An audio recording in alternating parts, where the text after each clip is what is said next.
বাঁচলাম। আমি স্বপ্ন দেখছিলাম, আমি ভাবলাম আমার গ্যাসটা শেষ হয়ে গেল। ওহ, একটু বসি বাবা, তারপরে গিয়ে রান্না করব। ওই গ্যাসের যেন একটা আওয়াজ হচ্ছে, ওই সিলিন্ডারের।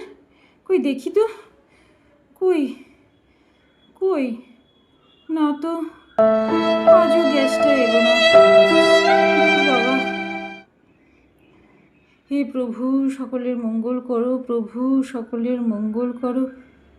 এই রে, আজও যদি গ্যাসটা না আসে, রান্না করতে করতে যদি গ্যাসটা শেষ হয়ে যায়, আমি কি করব? কি করব ভগবান? হে ভগবান, আজকে আমার যেন গ্যাসটা ঢুকে যায়, আজকে যেন আমার গ্যাস এসে যায়। ঠাকুর, ঠাকুর তুমি রক্ষা করো, ঠাকুর তুমি রক্ষা করো, ঠাকুর তুমি রক্ষা করো, ঠাকুর রক্ষা করো। একটু বসে চাটা খাই। উফ, কিন্তু আজকে তো চা খেতে পাচ্ছি, কালকে যদি গ্যাস না থাকে চা খাবো কি করে?